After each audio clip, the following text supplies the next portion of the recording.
2020년 12월 10일 목요일의 경제신문을 읽겠습니다. 내 마녀의 날 코스피 하락 마감. 외국인 1.3조 매도. 주가지수 선물과 옵션. 개별 주식 선물과 옵션 만기일인 이른바 내 마녀의 날인 10일 코스피가 소폭 하락 마감했습니다. 이날 코스피는 전날보다 9.01포인트 0.33% 하락한 2746.46으로 장을 끝냈습니다.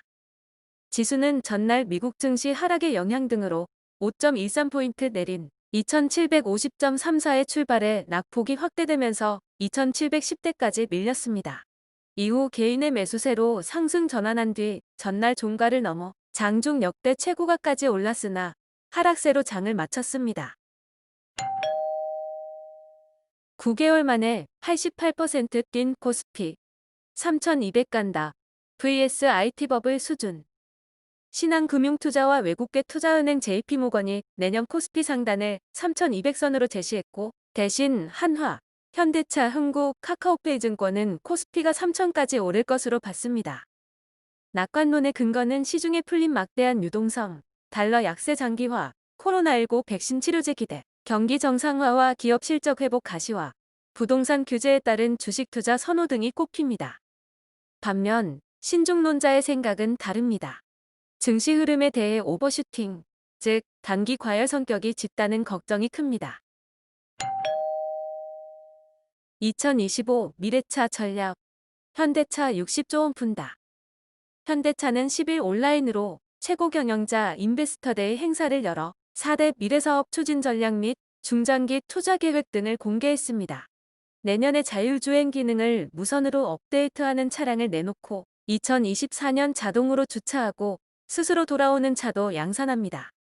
2025년엔 전고체 배터리를 장착한 전기차를 시범 생산합니다.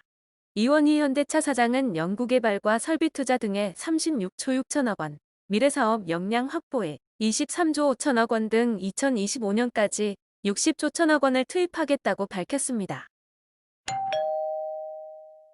현대차, 운전대 잡지 않는 자율주행차 2년 뒤 출시. 2028년엔 도심 항공 모빌리티 양산. 현대자동차가 2022년부터 운전자가 스티어링 휠을 잡지 않아도 주행이 가능한 레벨 3 수준의 자율주행 기술을 양산차에 적용할 계획입니다. 또 내년 아이오닉5 출시를 시작으로 전기차 라인업을 본격적으로 확대해 2040년 글로벌 전기차 시장에서 점유율 8에서 10%를 달성하겠다는 목표를 내놨습니다. 도심 항공 모빌리티의 경우 승객 화물 운송을 위한 포괄적인 제품군을 구축한다는 방침입니다. 두산 인프라코어 품은 현대중공업, 건설기계 세계 5위로.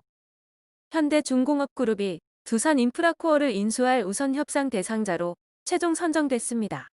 인수 절차가 끝나면 현대중공업의 계열사 현대건설기계는 두산 인프라코어와 합쳐 국내 1위, 글로벌 5위권 건설 기계업체로 올라섭니다.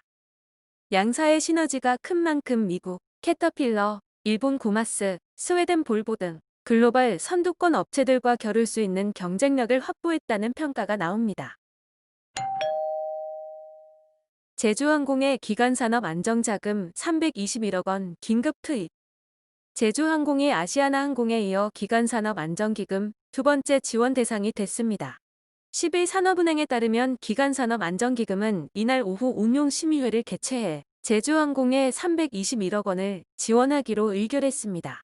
321억 원 중 257억 원은 운영자금 대출로 나머지는 영구 전환사채를 인수하는 방식으로 지원합니다.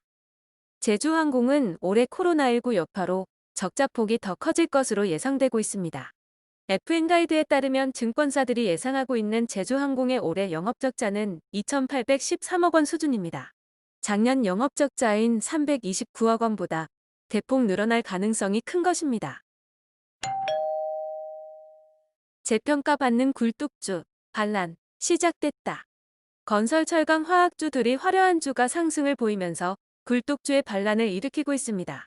그동안 배터리 바이오 인터넷 게임이나 바이오 백신주 등의 기세에 눌려 힘을 쓰지 못했지만 굴뚝주가 최근 2개월 동안 증시 상승을 주도하고 있는 것입니다.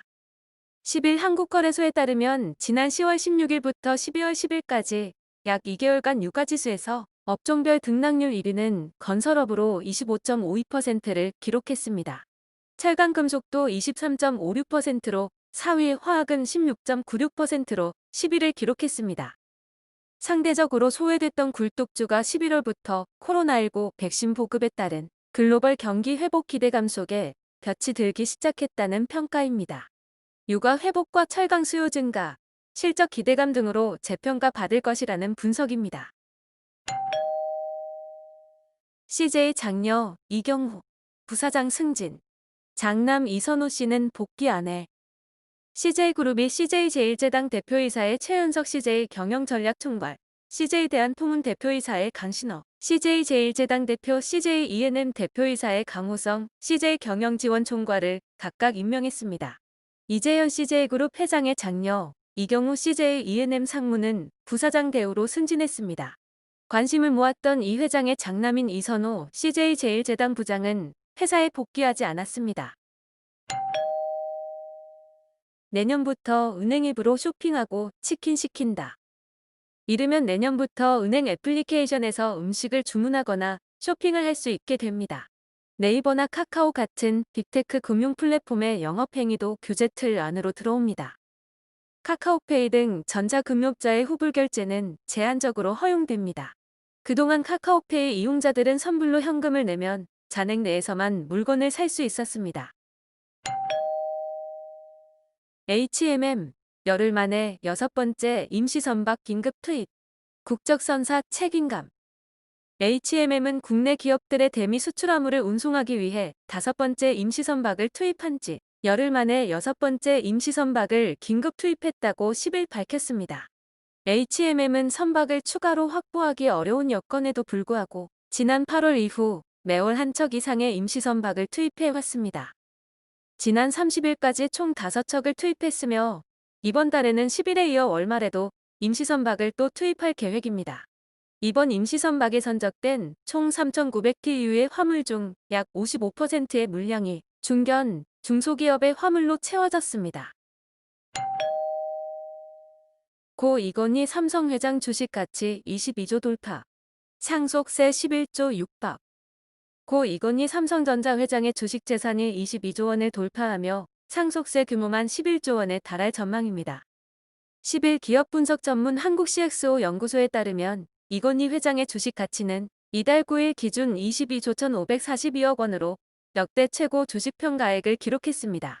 이 회장은 삼성전자, 삼성물산, 삼성생명, 삼성 SDS 네 곳에서 보통주 주식을 보유했습니다. 여기에 삼성전자 우선주 주식도 보유 중입니다. 내 알을 낳아도는 옛말. 신혼부부 42.5%가 무자녀. 지난해 신혼부부 10쌍 중 4쌍은 아이를 낳지 않은 것으로 나타났습니다. 신혼부부의 가계빚은 전년 대비 12% 늘어나 1억 1천만 원에 달했고 10살 중 6쌍은 무주택이었습니다. 통계청은 10일 이 같은 내용이 담긴 2019년 신혼부부 통계 결과를 발표했습니다. 통계청에 따르면 2019년 11월 1일 기준 신혼부부는 126만 쌍으로 2018년 대비 4.7% 감소했습니다. 몰아치기 수주했지만 활짝 웃지 못하는 조선업계. 국내 조선업계가 올해 하반기 막판에 몰아치기식 수주에 성공, 글로벌 수주 가뭄 상황에서 선방하고 있다는 평가를 받고 있습니다. 하지만 최근 철광석 가격 인상에 따른 두께 6mm 이상 철강 판재인 후판 가격 인상 압박이 다시 악재로 작용할 가능성이 제기됩니다.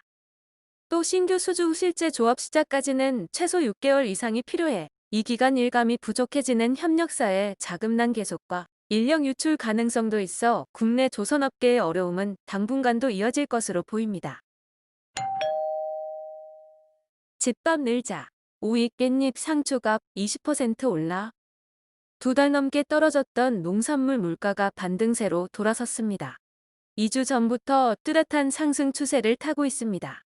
찬바람이 불며 농산물 공급이 줄어든 데다 코로나19 재확산 여파로 집밥용 식재료 수요가 늘어난 영향으로 분석됩니다.